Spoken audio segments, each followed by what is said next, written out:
Hello guys, welcome to the lecture 20 of machine learning series. In this video, we'll be discussing in detail about normalization. Okay, now first let us see why normalization. As we already have standardization technique, why normalization technique is actually introduced. Now, there are three basic reasons.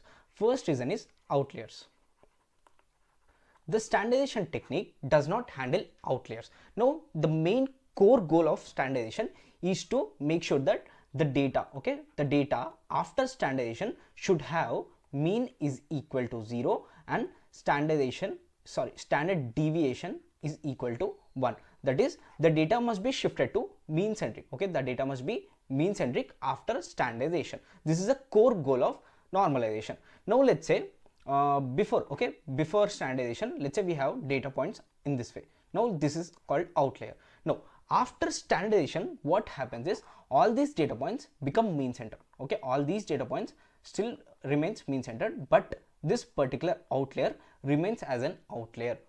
So standardization does not handle these outliers. This is the first main reason. And the second reason is, now let's say we have a data set of this kind.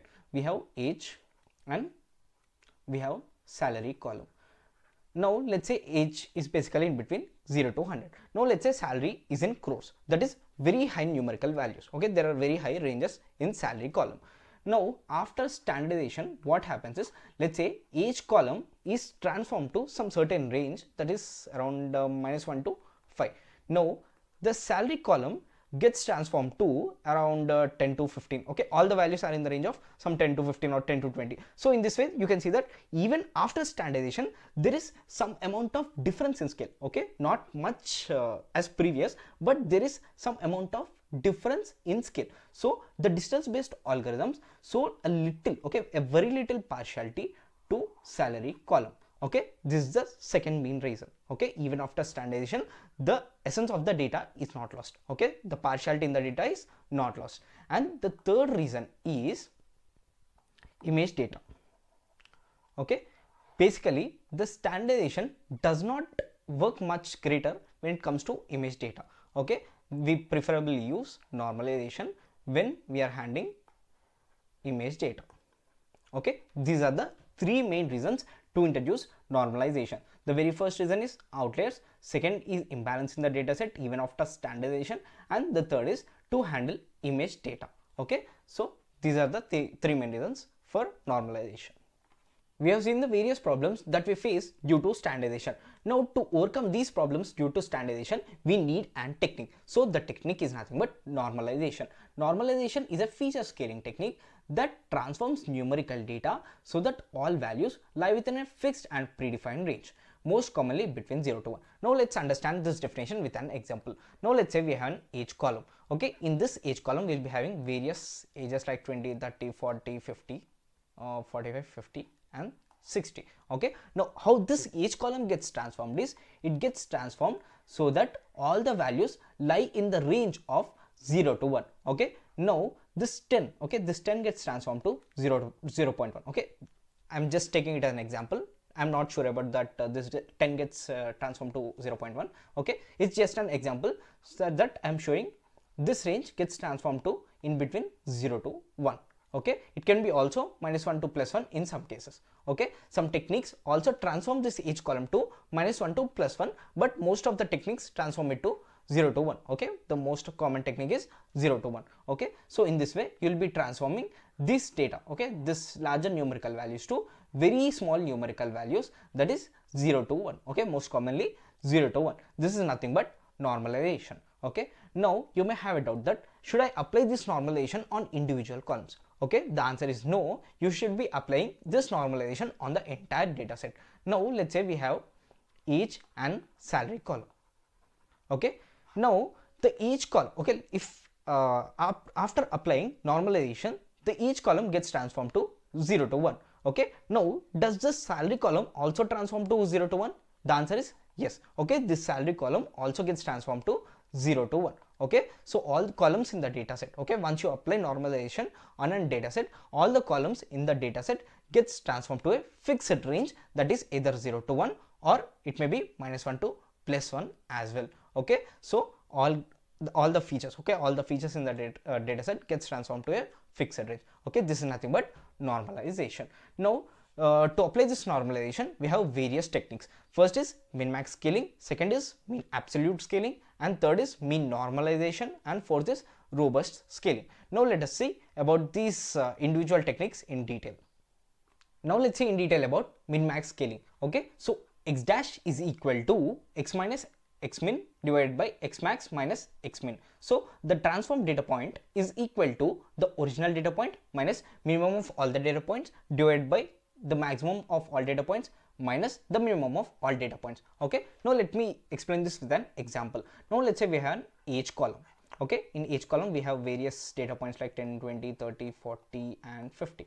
Okay, now this is my feature. So I want to apply normalization on this particular feature, that too on my very first data point. So this becomes my x. Okay, so this becomes my x. So I want to transform it to x dash. So x dash is equal to 10 minus the minimum of all these data samples. So 10 minus 10, the minimum value is 10, right? So the maximum value I have 50. So 50 minus 10. So that is 0 divided by 40. I'll be obviously having 0. Okay, so x dash, that is 10, is transformed as 0 in my normalized column. Okay, in my normalized column I'll be having this 10 value transformed to 0. Now let's see with our another data point, that is 50. Now x dash is equal to 50 minus 10, again 50 minus 10. So 50 minus 10, 50 minus 10 gets cancelled and I'll be getting 1. So after normalization, my 50 data point, okay, that is my highest data point, gets transformed to 1. My smallest data point gets transformed to 0 and my highest data point gets transformed to 1. So the min-max scaling transforms the entire feature values in between 0 to 1. Okay, it transforms the entire values in between 0 to 1. Okay, so this is the formula to implement min-max scaling. Okay, now to explain you visually, now let's say if all the data points are present over here before normalization, after normalization these values, okay, all these data points get squeezed to 0 to 1, that is 0, and here I'll be having 1 and here I'll be having 1. So all the data points that are present over here get squeezed to this box. Okay, they get squeezed to this box. Okay, even if I have thousands or millions of data points, all those data points gets squeezed in this particular box. Okay, in this particular square. Now to apply this min-max scaling in scikit-learn, we have min-max scaler. Okay, min-max scaler. By using this particular class, okay, by using this particular min-max scaler class, you can apply min-max scaling technique on a data set.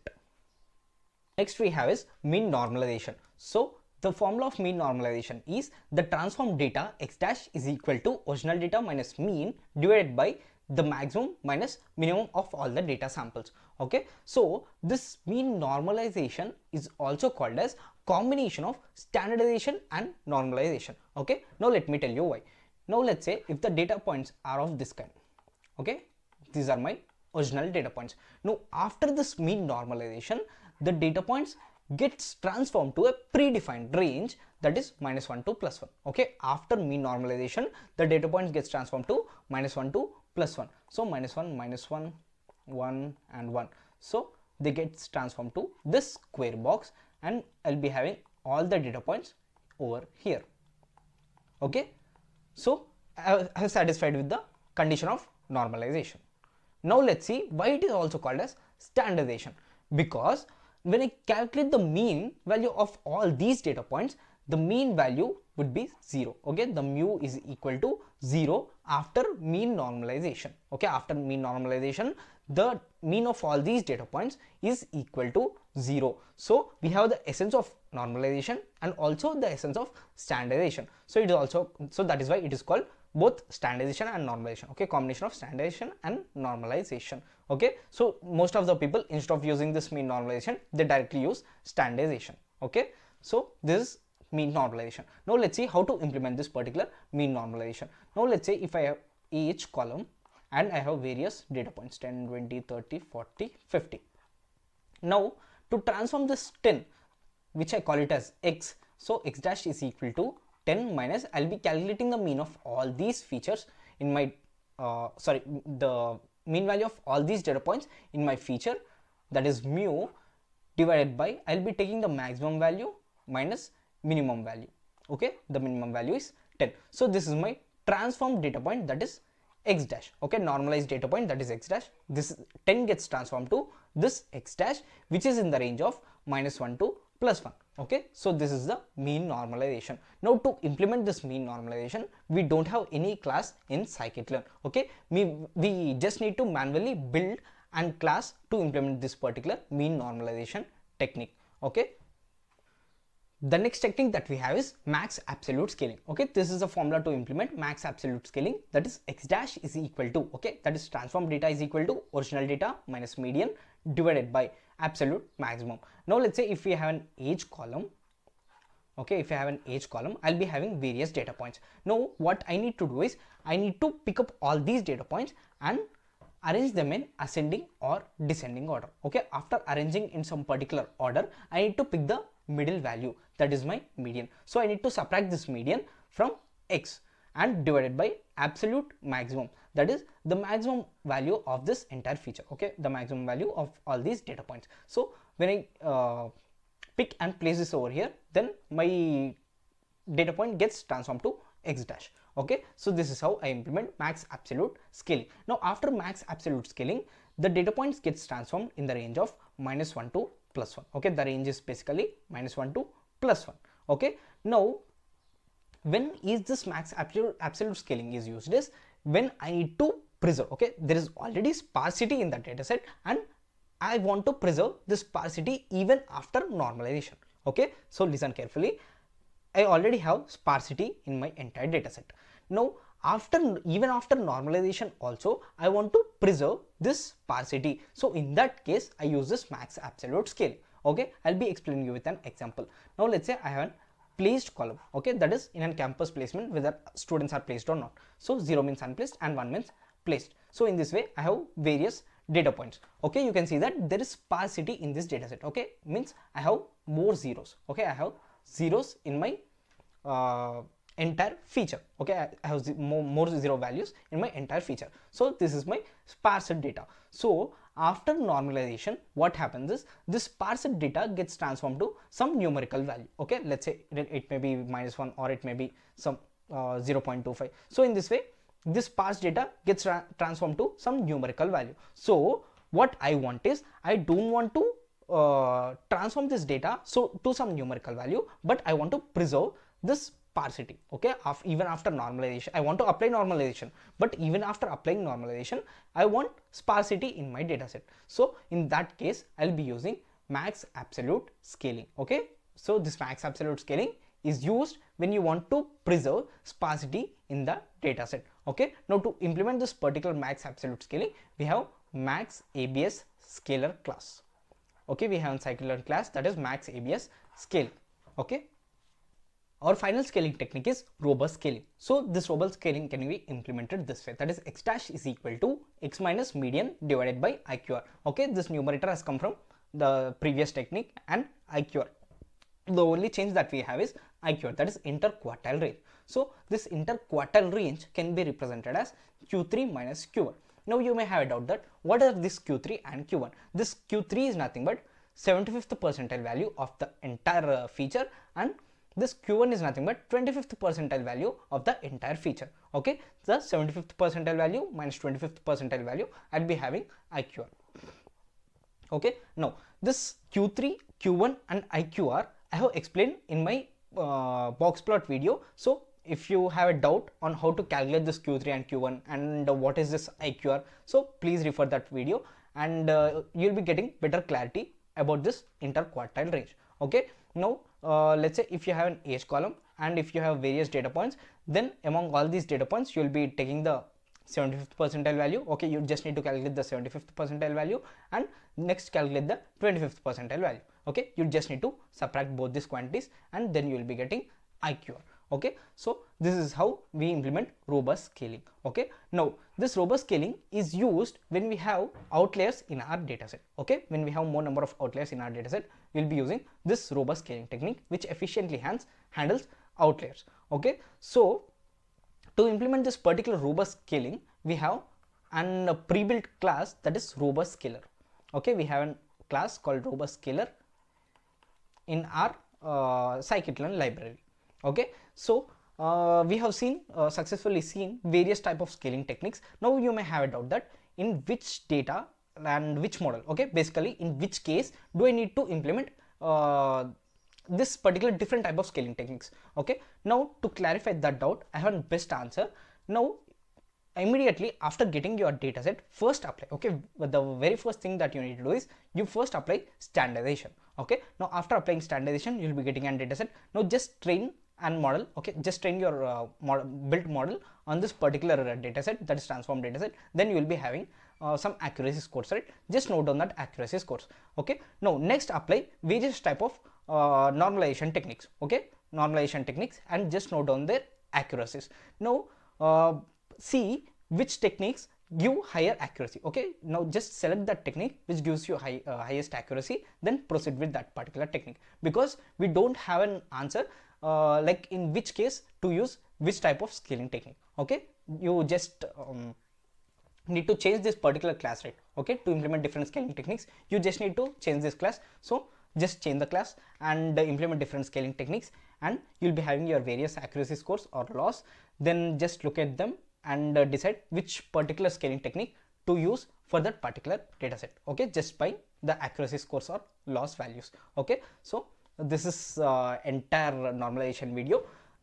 Next we'll be applying this particular normalization on a dataset, and we'll be seeing the results. Now let us apply normalization on iris dataset. Okay, so I'm just importing the dataset, that is sklearn.datasets import load iris dataset, and I'm applying MinMaxScaler. Okay, normalization I'm using MinMaxScaling technique. So sklearn.preprocessing import MinMaxScaler, and I'm using pandas data library, and I'm just loading my dataset and storing it in X, and I'm just converting it to a data frame. So this is my load iris dataset. Okay, these are the first 5 samples of iris dataset, and you can see that there is no particular range, right? Okay, you can see that there is no particular scale for this data points. Okay, so they are in some random scale. Now I'm making a scalar object. Okay, that is MinMaxScaler is equal to scalar object. I'm just creating an object, and x normalized is equal to scalar.fit transform. Okay, I'm just doing a scalar.fit transform on x. Okay, on my original data I'm just doing normalization, and I'm just storing it in x normalized, and I'm just viewing this x normalized data. Okay, that is not my normalized data. Okay, you can see this is my normalized data which got transformed into the range of 0 to 1. Okay, here there's no particular predefined range, but there is a range in this particular transform data. Okay, you can see that it is basically in the range of 0 to 1. Okay, now this is how we apply normalization. Okay, now what you need to do is you just need to pick this original data and train a machine learning model, and after that just note down some accuracy values, and take this particular normalized data and train a same machine learning model, and note down the accuracy or loss values. So just compare them, and just comment down which particular like did normalization give you best accuracy, or without normalization give you best accuracy. Okay, I'll be providing the entire notebook in the description. Okay, just try that out once and comment down. Okay, so hope you guys like this video. If you like the video, please like, share and subscribe. Thank you.